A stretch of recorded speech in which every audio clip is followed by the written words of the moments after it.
All right, thank you all for coming. I'm going to open the meeting. This meeting of the Denville Township Board of Education is being held in accordance with the Open Public Meetings Act. Notice of this meeting was provided to the Daily Record and/or the Star Ledger of Morris County, has been delivered to the Township Clerk, and has been posted on the bulletin board of the Board of Education office and at each of the school buildings in the district.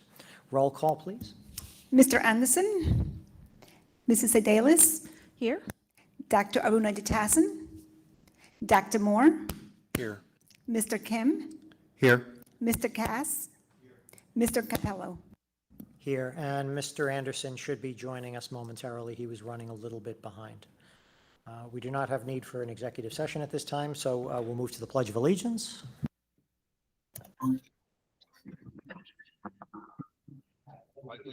To the flag.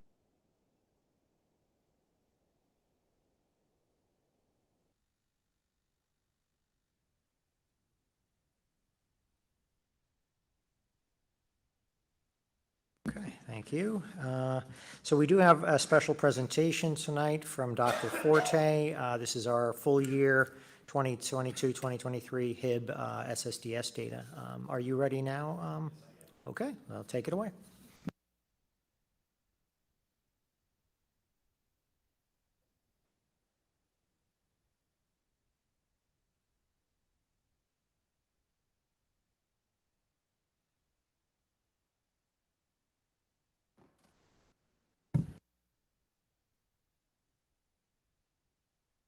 Okay, so every year, twice a year, we have to report on our HIB statistics and also school safety data systems.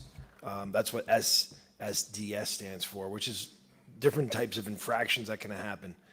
So this presentation is the full school year from July 1, 2022 to June 30, 2023. We've already done the first half of the year, but this report has to include the full year. So it's not, these aren't in addition to those, these are the total. So substance abuse, weapons, there were 0 reported cases. Harassment, intimidation, and bullying, there were 3 HIB cases, confirmed HIB cases, 9 investigations, and 16 predeterminations, which is the point where the administration and bullying specialists review the available information and determine whether or not, even if all the statements were true, that the case would rise to the level of HIB. And in the majority of those cases, they're handled as a conflict because it wouldn't be an HIB. 0 instances of vandalism. You remember, another thing to note is when there's vandalism with no perpetrator, like we don't know who it is, we report it as 0 because this is a very specific report, meaning this is the way the state requires it. So even if there was an incident, like let's say somebody did some damage to the middle school bathroom, but we don't know who it is, there's no way to put that into the system, so it still reports as a 0. Violence, there's 6 incidents. Reports of suspensions with students with disabilities for other reason than violence and vandalism, there were 5. The police were notified 5 times. There were 14 in-school suspensions and 5 out-of-school suspensions. And then this next page is about all the preventative measures we have in place. We conducted 46 trainings district-wide, and we had 84 different preventions. These types of trainings and preventative actions include teaching and learning, student relationship safety, parental support, physical, emotional environments, and morale in the school community. These are all the topics, well, not all of them, but these are some of the topics that we discussed throughout the year. This document is posted on the district website, as is all of our other HIB information, including contacts and data. And we will also be doing the annual HIB grade, which comes from some of this data, and that'll be reported out in early fall, probably September, and it'll be approved in October. At this time, if the board president is open to it, I would be okay with some questions from the board if there were anything. Yeah, absolutely. If anyone has any questions, go ahead, feel free.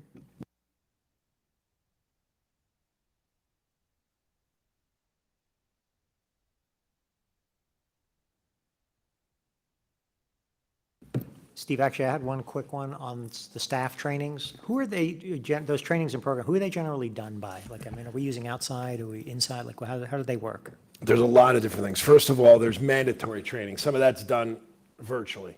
Then there's the training that's required, also mandatory training that's required every year that has to be done by either the building administrator or one of the school HIB team. That would be like the training that staff have to get every year on HIB policy and how the things work. And then we all types of different things, like, all those programs that we have that we do with the Municipal Alliance when they're funded by the Municipal Alliance, or even the PBA sponsored one recently. Those are the kinds of trainings for students.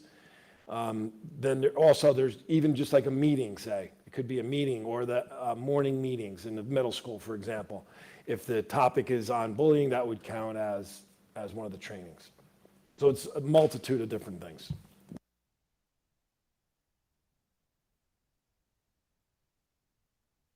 I know that the year after this first really got going, we had our attorney came in and did a kind of a training for us, right? And we did kind of I don't know if there's any interest in that, or if anybody feels like it would be helpful to kind of get maybe a refresher, or how things have changed. I don't know, I throw it out there just if anybody's interested. I'm sure we could schedule it, right? We can set up something and like carve out 30 minutes or 40 or an hour from a public meeting and do a training on that. And I'm not sure if we can do it in executive session. It could, I guess if it was going to deal with specific cases, we could, but if it was just an overview, then it wouldn't be. Yeah, I don't know, Mike, you might remember, I think last time we did it, we did it almost like as a piece of the meeting. We did it almost as like I'm losing, what's the word? Like a workshop. Thank you, yeah. Yeah, I think that was one of our board goals that year, if I remember correctly. I think that was a train, certainly, I think if the board felt like that would be beneficial, we certainly could, yeah. We'll do a quick, we'll have we'll talk about it offline, and I'll get back to you, but. Okay, great. Okay.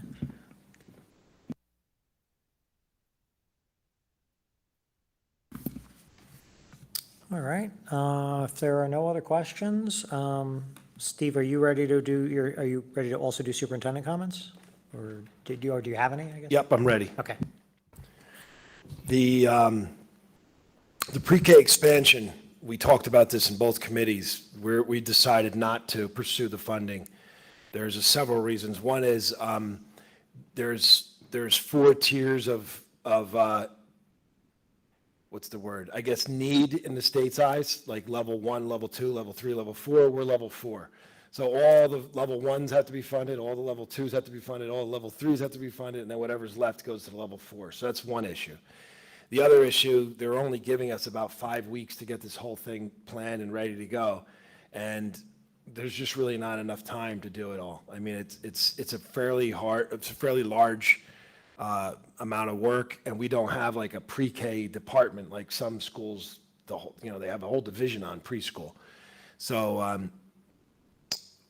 the state, I'm not sure why that's the way it was set up, but it just set up a couple roadblocks for us. So we've decided not to put it in play. And we will keep looking, and if it comes up again, it's also something that we could discuss during budget time, if that's something we could fit into the budget, doing some type of a small pre-K. Maybe there's also ways, and again, we already have our district goals, and this is a pretty big goal if we wanted to add that, but there are ways to open up a preschool that's paid too. So some of the students would be paid, some would not be paid, just like we have now. So for right now, we've decided not to continue exploring the pre-K expansion for this round of funding. We'd like to talk about committees for August, and we're looking at August 16th with ops at 4:30, space considerations at 5:15, and IMP at 6:15. Does that work for everybody? It would be virtual. And just looking to see if you guys can do that. August 16th, it's a Wednesday, 4:30, 5:15, and 6:15. All right, we'll set that up. And that's all my comments today. The committee for space considerations is James, Andrea, and Dino, with Don and Cliff as alternates. What I'll do, and I've already done it, but I'll do it, I'm going to put it out to you. I'll do the calendar invite, I'll put the Google Meet on it, and I'll send you a link to some stuff that you could start looking through. And I think the first meeting is going to be going through some stuff, right? Familiarizing everybody with it. And then maybe draw up 3 or 4 goals from the committee of like action plan. What are we actually going to do with this committee? If we could get both of those things done on the first night, that'd be great. So we'll try to do that, and then we'll, have some meetings. The committees formed through the 2023 calendar year can be added on to the year after with the new board president if they want. But for right now, I think that would be a good game plan. So, and I'm sorry my back is to others. That's the plan for right now, if everybody's good with it. Okay, great, thank you for that. Are you doing Dr. Cullis' comments too, or I can switch to Damaris, give you a break for a second? Dr. Cullis doesn't have any comments. Okay, that's easy then. All right. Business Administrator Damaris, you have anything for us tonight? The audit is scheduled to begin their preliminary audit work the week of July 31st. And similar to previous year, the pension numbers will not be available right away. So we'll have to wait for those. Thank you. Is it just me, or does the audit seem to be pretty much year-round? Like, we just felt like we just literally finished it, and like, you got the report, and like, we It feels wound that down. way, but Okay, I'm sure it does for you. last year, because of the pension numbers did not come in until 2023 almost, it felt like we just closed the year. Yeah. okay. Yes. All right, well, thank you for that. Okay, at this point, we're going to open up for public discussion. The terms and conditions for making a public comment are in the agenda. I'm not going to read them out in full right now. We are going to open, and if you have any comments, you can approach and give us your name and address for the record. We're opening at public comment at 7:42 p.m.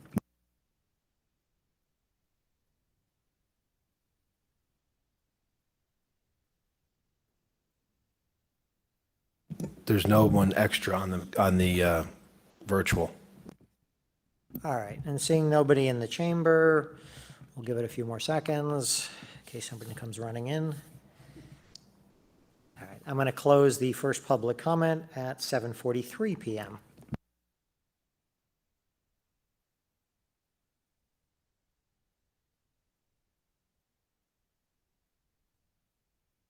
Okay, let's move into old business. These are items, action to be taken tonight. Mrs. Adelis, do you care to move us through these, please?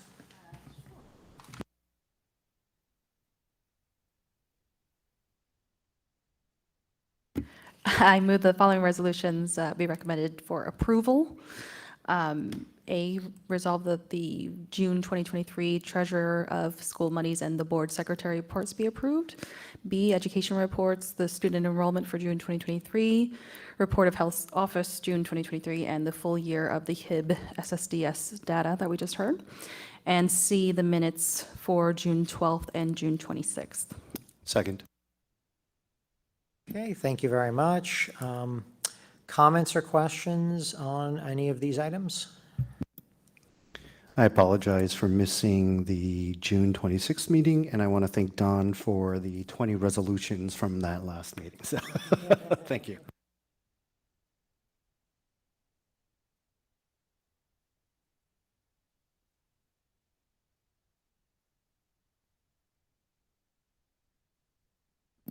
Okay, if nothing else, roll call, please. Mr. Anderson, Yes. Mrs. Sedalis, Yes. Dr. Moore, Yes. were you here on June 26th? Can you I please will abs- abstain from June 26th. Thank you. Mr. Kim, Abstaining from the C2 June 26th meeting minutes, and yes to everything else. thank you. Mr. Cass? Mr. Capello. Yes. Okay, let's move on to new business. These are action to be taken items.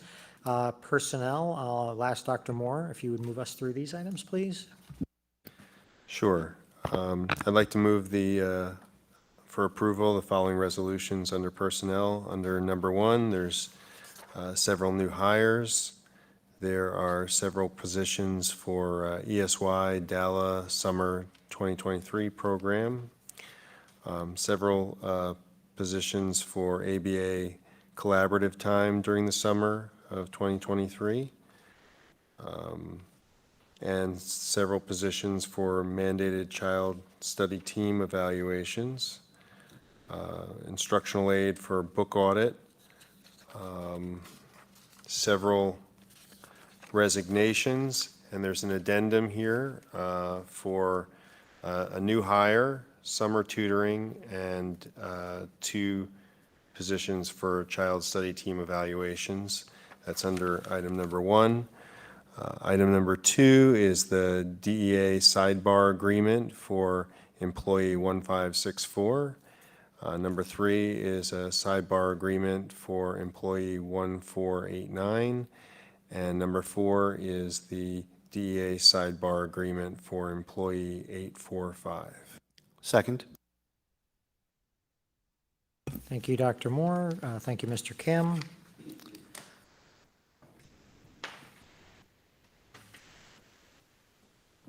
And just for clarity, the sidebar agreements, without getting into specifics, were for employees who are not on the salary guide. They're being handled off to the side. So these agreements address increments that are off the guide. These were part of our negotiations.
Sorry. Any questions or comments? Okay. All right.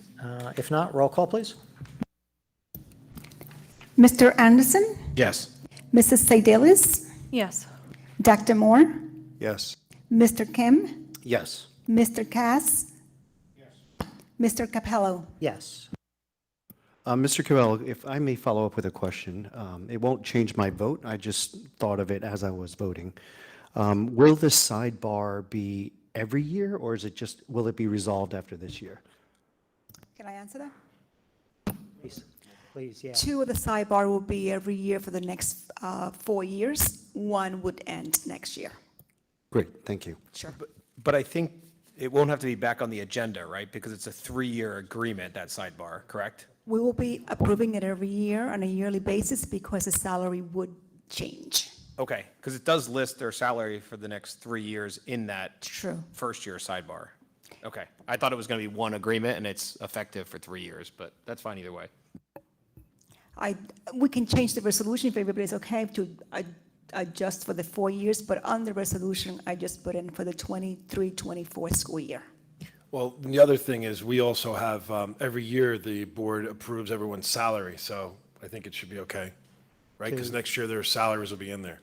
So we'll leave it and we'll do it annually with everybody else. Okay, I think that makes sense. Yeah, It says the agreement of collecting. well, because the agreement's for 4 years. Yeah. And we do not want to compromise the board. If anything happens with any of the staff during the next 3 years, we might have the option to make changes as well, too.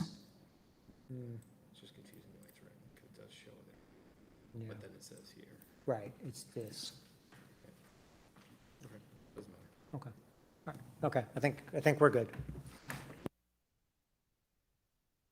Okay, moving on, instruction and programming. I'm going to throw it over to you, Mr. Anderson. Would you move us through these, please? Sure, if there are no objections, I'd like to move under B, instruction and program items 1, 2, and 3 as a block. Actually, we don't have anything to vote on for number 1, correct, Mrs. Growski? That is correct. So we could just strike that and just vote on 2 and 3, is that correct? Correct. Okay, just move, I'll move under B, instruction and program items 2 and 3 as a block.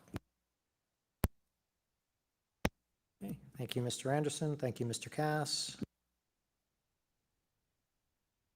Any questions or comments on these? I reviewed the resources. It looked like they were pretty much all books that are being disposed of for science.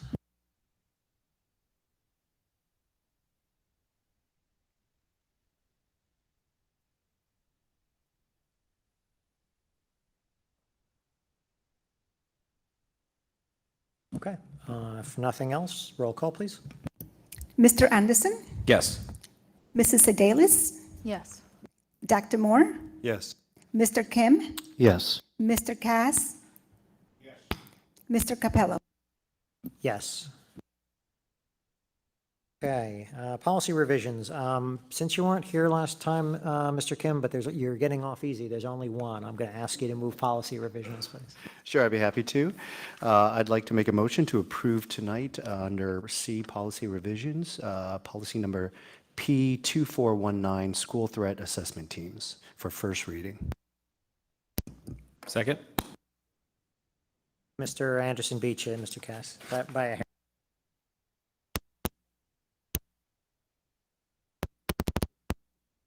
It sounds like it's cutting in and out.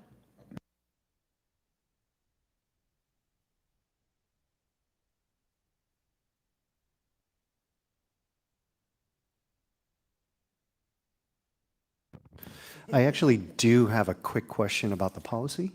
Please. The policy looks like it will have teams from every school, a threat assessment team from each school. Is that correct? Yes.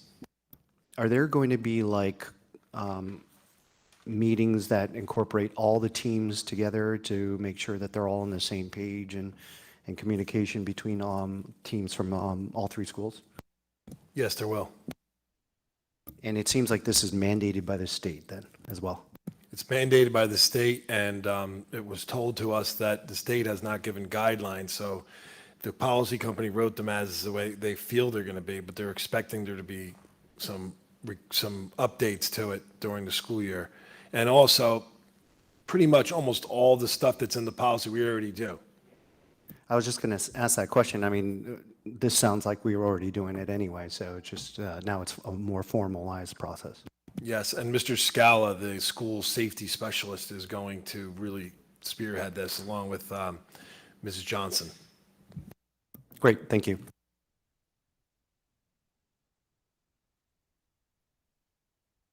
Okay. All right, nothing else? Roll call, please. Mr. Anderson, Yes. Mrs. Sedalis, Yes. Dr. Moore, Yes. Mr. Kim, Yes. Mr. Cass, Yes. Mr. Capello. Yes. Okay, we're going to stay with you, Mr. Kim, for finance, if you wouldn't mind. Sure, no problem. I motion that we approve tonight's Section D Finance. Number 1 is the list of checks as outlined in the agenda. Number 2 is approve the submission of the ESEA application for next fiscal year. Number 3 is to approve the milk resolution. Number 4 is a non-resident tuition for the next school year. Number 5 is a non-resident tuition agreements for individual students as outlined in the agenda. And 6 and 7 are for, actually number 6 is for placement at the Commission for the Blind. 7 is for out-of-district placements. And number 8 is to approve the attached retainer agreement with Corella Bryn to represent the district in the lawsuit versus social media companies. I'll second. Thank you, Mr. Kim. Thank you, Mr. Cass.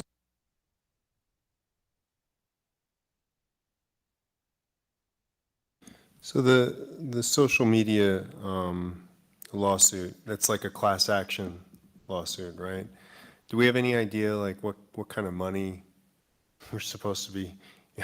I'm just curious. I've been solicited by these, like, I'm sure you have too, like the class action, you end up with $5 at the end, and I'm just kind of curious. So it's not a class action, it's called a mass action, which I don't really get 100% what it is, but I also don't want to mess up and leave off a letter in front, but it's a mass action. So we have no idea what it'll be worth. We do know that the last one that was settled was with Juul, which is like a vaping company, and it was for somewhere around $1.5 billion. Large districts like Patterson got less than $1 million, so that's just to give you an idea. Our attorneys, and we interviewed 2 attorneys, and one attorney spoke with the finance committee, one group of attorneys, and they expect this one to be much larger than the Juul works, than the Juul one. It also, they're not expecting it to be a lot of work on our side. Basically, we're going to have to prove damages, so it's going to take some work for us to figure out how much we've spent, it's money damages.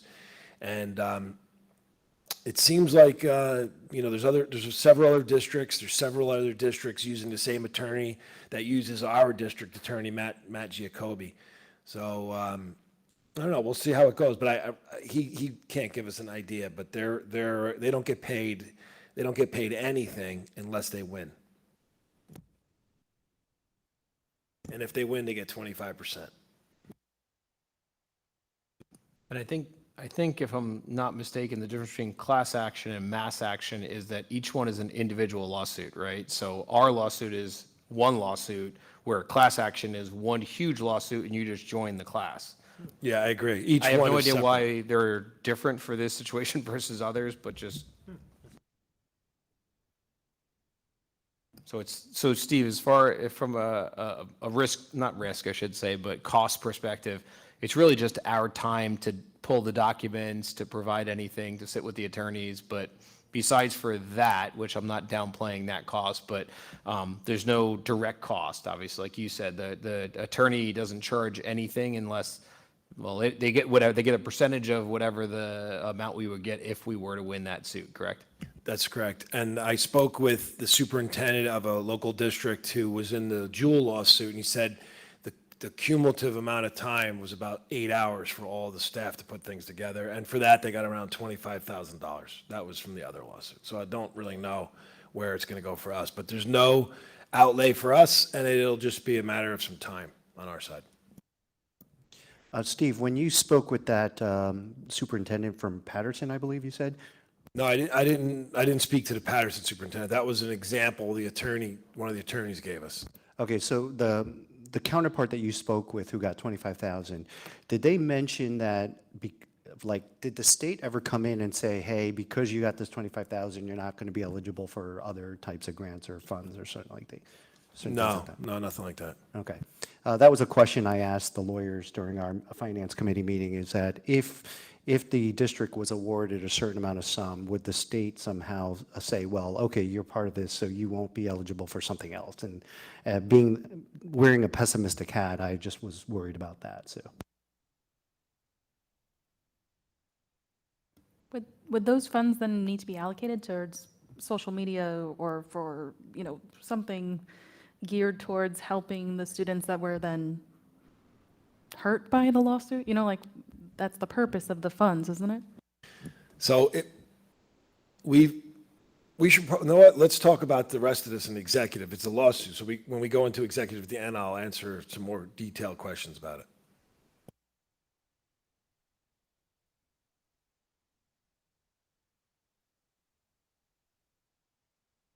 Okay. If nothing else, roll call, please. Mr. Anderson, Yes. Mrs. Sedalis, Yes. Dr. Moore, Yes. Mr. Kim, Yes. Mr. Cass, No on number 1, the milk fund. No on number 3, the milk fund. Yes on everything else. Mr. Capello. Yes. Okay. Moving on to operations. Mr. Cass, would you like to move us through, I think, what is just one item in buildings and grounds? Yes, thank you. I got off easy tonight. Just one thing under buildings grounds. I'm asking the board to approve the removal of the portrait of A.R. Spinola from the Valley View Middle School Media Center as requested from J. Spinola. Second? Thank you, Mr. Cass. Thank you, Mr. Kim. I went into the minutes and I was a little unclear. Can someone please explain to me the need? Because I really want to understand that, why that portrait's coming down. I love that portrait. Mrs. Spinola, who is the former superintendent's daughter, who spoke at one of our, Was she at the field, when we did the field? though? she did the We- field, she oh, yeah, donated some things. okay. She's pretty involved. She's volunteered to read to students in the elementary schools. She stays involved. I think we've embraced her and she's embraced us. She's had a problem with the photo for a long time, said that it's not an accurate representation of her father. So she asked us if we would remove it, and she will replace it with a photograph of her father that was hanging in the, what was the name of the place that got knocked down? St. Francis. It was hanging in St. Francis for a long time. They gave it back to her when they knocked it down. She asked us if we would replace it with that. The principal was okay with it. I feel like I'd like to honor her request just because she's been a great partner with the district. And if that's what she really wanted, we didn't see an issue with it. It's nice, okay. Maybe you can talk to her, Dino. Maybe you can get the portrait for your house. Maybe I might do that. I was going to say, that was my follow-up, was where's the portrait going to be next? That is actually really nice that she's going to replace it with something, because I agree with Dino in the idea that Dr. Spinola was obviously a big part of the district, and there's a lot of things that we talk about his dedication to the children and everything. So I'm glad to see that it's going to be replaced with a picture. Thank you. I'm just going to add one more thing on that. If you recall at our convocation several years ago, she was the keynote speaker, and her speech was on her father. And I knew the name, he was here in the district, but I had no idea the incredible history that man had serving his country in World War II, plus all the other things he accomplished as a person. It was just a phenomenal story. She did a great job on that. She also donated, I believe, Steve, keep me honest here, but she donated the sign for when we refurbed the fields, right? She had given that to us? Yeah, the sign that was there was pretty beat up. And that was a nice sign that she donated. Yeah, she donated and had it installed, and she came to the field rededication. It was pretty nice.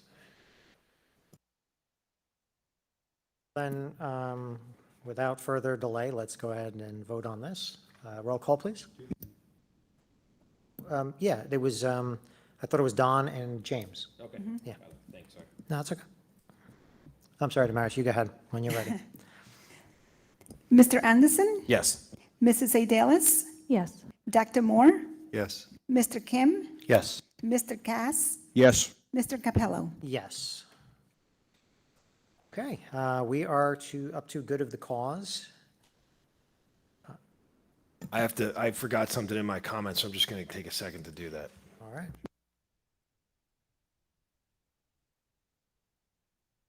So we have a pretty busy summer in the buildings, not usual like with the projects, but we have a lot of activity going on. I just wanted to update you all on that. At Riverview, we have Limitless Kids Camp. We have the Kids to Pros, we have the NFL Camp, and we have the New York Yankees Camp, all at Riverview. And this week, we have Limitless, Kids to Pros, NFL. Next week, it'll be Limitless, Kids to Pros, and New York Yankees. The recreation camps at Valley View, and our own ESY, DALA, and enrichment programs are at Lakeview. So the buildings are being used, like Riverview is pretty much the entire building. Lakeview is a big portion of the building, I'd say 75%. And Valley View is the least used, but it's still being used, which will, it's having the buildings being used is a challenge. And with challenges come some growing pains. And some of the things that were happening here at Riverview were I don't know if anybody drove down St. Mary's Place the first few days of last week, but it was pretty crowded. I know somebody parked in front of somebody's house and got on the community Facebook page, but those kinds of things are being ironed out. The Limitless Camp is now using, their overflow is going into the annex, which is helping. And we're also, cognizant of what's going on with the football camp. They've been a good partner with us since I think this is their 10th year. And the Kids to Pros thing has been terrific too. But on another note, it does bring in a lot of revenue for the district. We're over 100,000, James, in rentals, just rentals. Look at James, see? Over 100,000 in rentals alone. So that's a good, my point to everybody is, if you heard some complaints or if you saw anything, and whatever else, little things that go on, there's a little bit of growing pains, but we'll work them out. And if you recall, the Limitless one was literally the last minute decision. So next year we'll have a little more time to plan it out and make sure it works better with our buildings. But I just really wanted to give you guys the heads up and update you on what was going on in the district in terms of our facilities and the usage right now. Oh, also, Valley View is going to host downtown Denville in the library for the next few days because they're having some workshops on how to improve, their services. And I'm going to be involved in it as well. They asked me to come and give my input. And I've already met with the new person, Deborah Graybell, who's been terrific. And seems like a good partnership. Some of the issues that were happening, if you recall, on half days, is a good communication system. And some of those things are just, there's information being pushed out to the vendors. And again, just like we talked, right? Some of the vendors embrace it. Some of the vendors don't really appreciate, 75 kids walking into the store, but some of them actually advertise and welcome the kids because it's part of their business model. And I guess I understand when it's not also part of your business model. So that's basically the update on our facilities and the partnerships in our town. And I think we're definitely moving in a good direction in all these areas. So just wanted to give you a little update on that. And here's my things for the Friday folder updates to see if you guys, how you feel about it. The full year presentation for HIB, Space Considerations Committee starts, and social media lawsuit. Good. We will do a Friday folder at the end of this month just to get some updates out to people. I think it works. James, you have something you want to start? Yeah, if I may, I just wanted to give a few highlights from the Finance Committee meeting. Damaris and Steve and the team has been able to do an amazing job.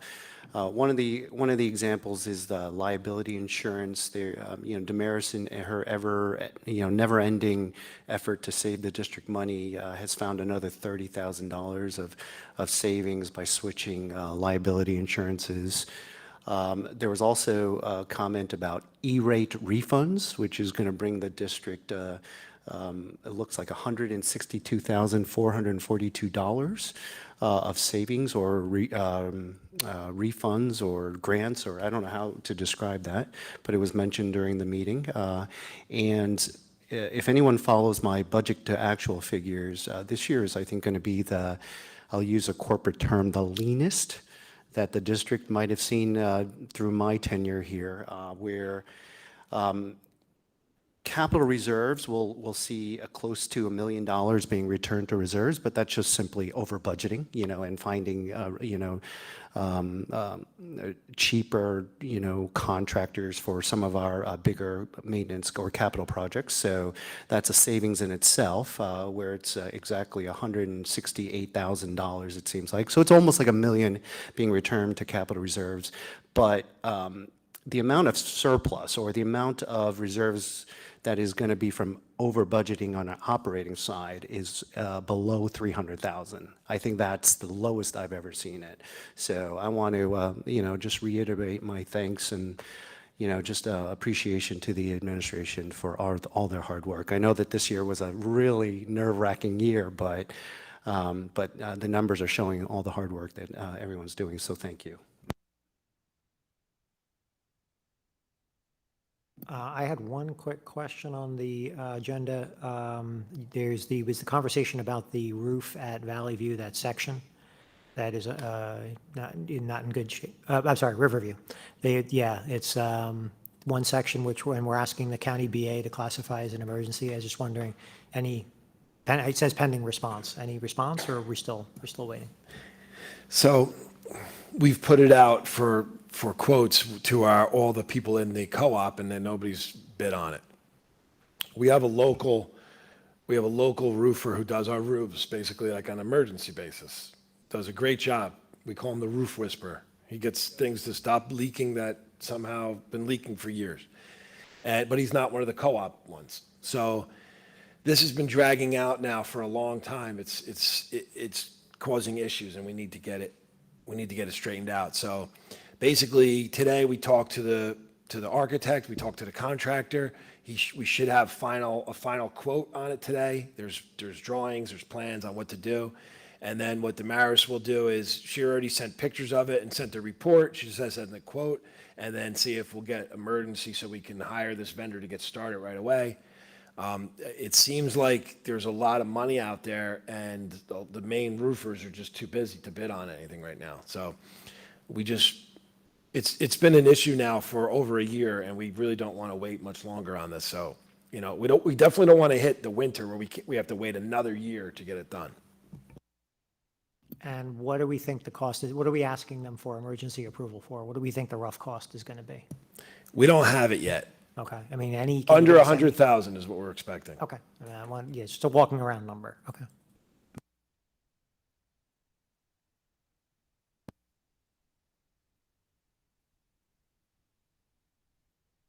Who else? What do you got? Yeah, I had a couple of things here. Our pre-K, do they have toys in those classrooms for the kids to use? I know Sandy's not here. I'm sorry, what was that, Don? With the pre-K program that we have, do we have toys in those rooms for the kids to play with? Yes, we do. Yeah, okay. Well, I came across this weekend, now that I have a new 7-month-old grandson, and, I like toys just as much as the kids do. So my neighbors were having garage sales. So when I went to the one place, they had some toys in the back there. So I didn't know about this company, Green Toys. So they make their, I don't know if anybody ever heard of them. I never did, but they're really good-looking, rugged toys, different sizes, and quite a selection. They got some building blocks. They make them out of recycled milk bottles, the plastic milk bottles. They crunch those up. What they do with it afterward, they, make hard plastic. So the trucks are completely made out of plastic, very rugged, no sharp edges or metal on them. And they're made in the USA, which is really great because so much stuff is made offshore today. So it's in California, employing local people. And also their packaging, you can get them shipped to you. They use cartons that are made out of recycled paper, and they use soy ink to print the addresses and all the information on there. So, I don't know how the toy inventory is in there. I'd be glad to purchase some. They're reasonably priced, anywhere from I saw like $18 up to $30. I scored big time. I got 4 trucks for 25 cents each.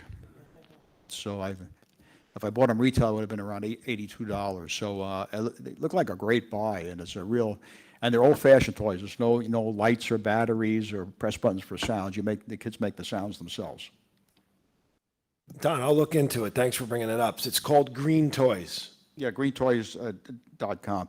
The other thing I mentioned, I'm low priority, cleaning up the cellar and a lot of old paperwork. So I got a lot of my folders from the B&G committee going way back. So I found some prints from Perrette and Somjan. I didn't look through them all real closely, but I know one of them had the Riverview School with an expansion drawn around it. So I'll pass that over to Damaris for the Space Committee, because it's certainly something you'd want to, just take a look at. As much information as you can get as what's the best course to go forward. But there was a lot of work done on that back in the day, so that could save you some time going forward. That's Thank good. you. Thanks, Don. Yes. We have a lot of it, but it would be good to see what you have, to see if we have everything you have. Yeah, I'm at the point, I got to empty out some of these boxes. I got, from one answer state, I got 5 bags of shredded paper. So time to move on. Thank you, Mr. Cass.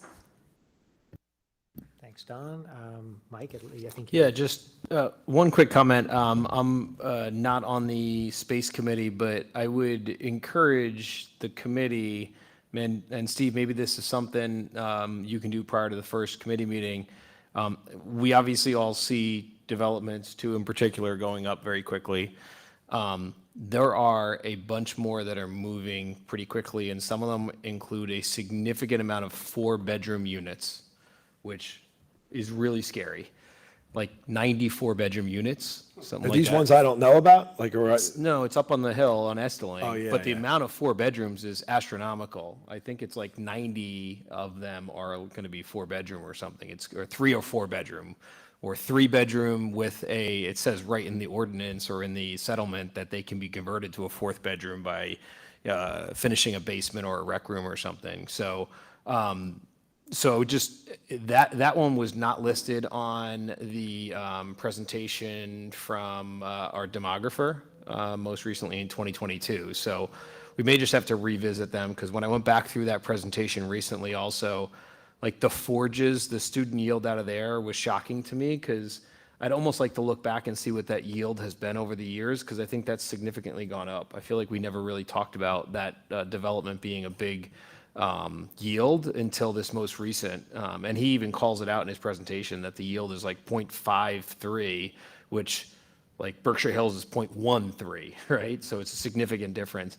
So when I look at that presentation, it leans very, very much towards these newer units drawing families, right? I mean, Esteling Village, the same thing. So just it may be worthwhile to revisit with the town on kind of where they are. It's always evolving, so it's hard for them to keep up with kind of reaching out to us. But certainly I think if we're going to revisit it, it's worthwhile to look at kind of what that yield's going to be, or at least what you project it to be.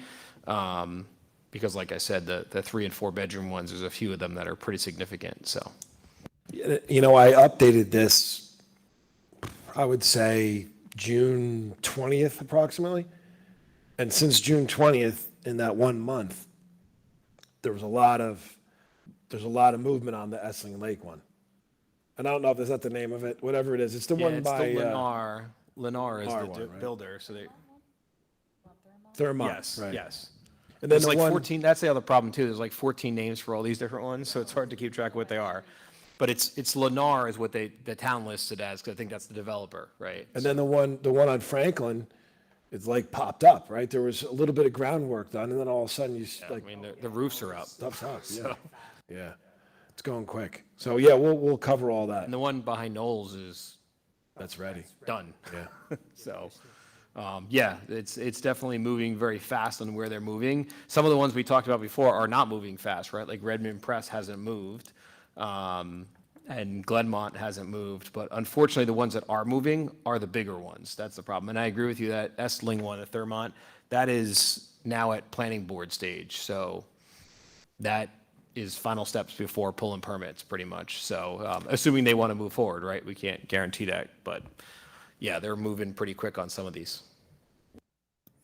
As a follow-up to that, does the transportation director like Stacy have information about these developments as well? Because if they start getting, becoming habited, then she'll need to factor that into her routes as well, right?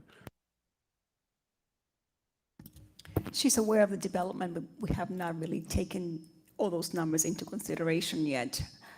We just take it a year-by-year basis, depending on the enrollment. Understood, thank you.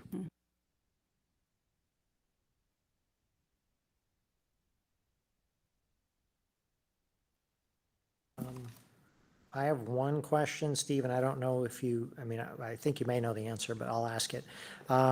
We got a flyer today from Matt Jacoby's office about the sick leave legislation expansion.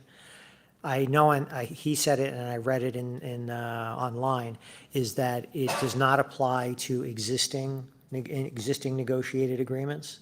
Does that apply to us? See, I had a question about that. The way I read it was it can't be less than. Like, in other words, you can't, if your contract language is less than the law, that's the law then. But it can't be less than that. Meaning if you have negotiated agreement that says you only get 2 days or something like that, you can't get it. Okay, so this is, yeah, this is the part I think you're talking about, and this is the part I was looking at too. The new law provides that its provisions do not supersede any collective bargaining rights for school districts and shall not reduce, diminish, so it can't be less than what you've negotiated, right? But if it's more, then the negotiated agreement takes precedence. That's the way I read that, but, That's the way I hope it reads, but I don't think it is. I'm gonna ask him though. okay. I think the confusion on that, Stephen, and maybe it may be worthwhile to talk about it in personnel. My confusion on it is how you determine which one's more or less. Because they just call them different things, right? Like, in other words, we might have them built in as like, family grievance or whatever it is. But then they build it in as like so like, how do you determine which one's more or less? That's another thing. If you read the whole thing too, right? Does that mean that if you have 5 bereavement days in there already, you get the 5 days plus the 7 more? That's my Or question. is it 5 plus 2? Yes. I know, I gotta ask him Or that. is it that they're built in there, but then they can't be used? Yeah, that's my question is like, because we were talking about at the last meeting on what the cost could be. And until you figure those questions out, you can't really figure out what the cost could be. Yeah, I already asked him for a specific one for us, because he said a general one that would apply to our collective bargaining agreement, so I'm waiting for that, but I'll ask him those follow-up questions. I was wondering the same thing today. I will say, as you know, Dino, I know you've done a lot with the local legislators. This is one where I am completely appalled that they would move forward with something like this. Like, it doesn't make any sense, right? Like, why are they getting involved in the collective bargaining on an individual district? And by the way, I'm very supportive of our staff members and want to make sure that we're giving them everything they need, but like, why in the world are they getting involved in something like this? It seems like there's a lot of things we could ask for help with and we need help from the state with. This is the last thing on my list that I could think of that I would ask them to quote unquote help us with. Yeah, it's anytime a law supersedes the contract in either favor, right? I mean, it's happened before. The former governor did it too. It is tough, but I guess you have to take the good with the bad, right? So it's either, I mean, you're spending time, you're negotiating a collective bargaining agreement, and then it gets undone by a law. I think that was the little bit of pushback there was on the law was around that, what I just said about the collective bargaining.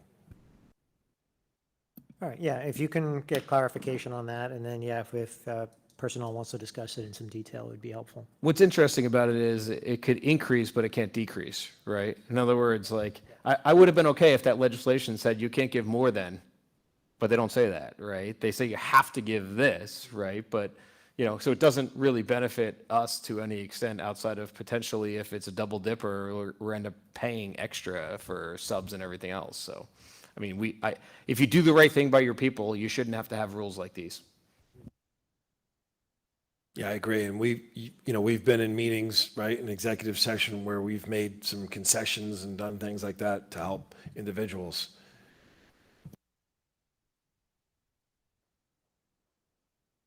Use the mic, Don, just so it picks it up. Okay. This is kind of legal, isn't it?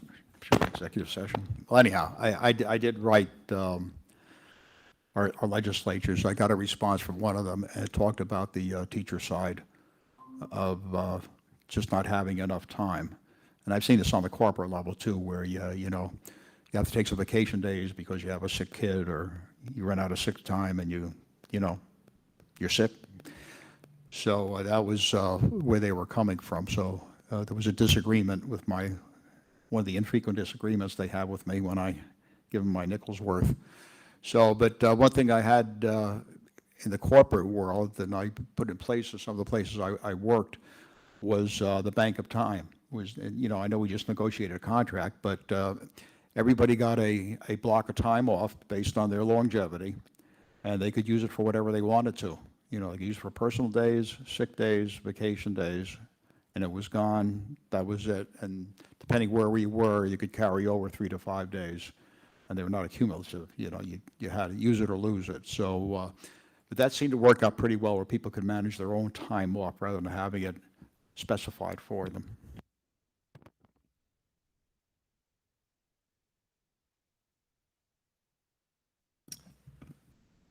Okay, the only other item was just a note that our October 23rd meeting was moved to October 30th. We approved that at the last meeting. It's been posted on the website, so, and that was to accommodate school board workshop.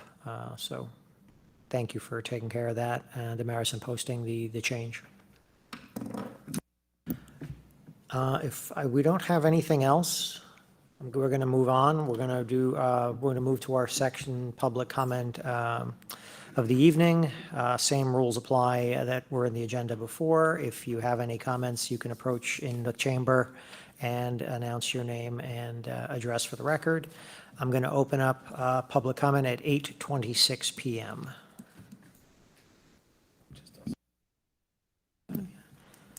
All right, still seeing no one in the chamber and no one online. Give it a couple of seconds. Okay, and I'm going to close also at 8:26 p.m. We do have need for an executive session. Mr. Anderson, would you care to move us into our executive session for this evening? Sure. Steve, what is the need for? Should I just list them all, or? You could list them all. I'd like to move to convene an executive session in accordance with Section 8 of the Open Public Meetings Act. Purpose of this closed session will be to discuss negotiations, legal, security, and/or personnel issues.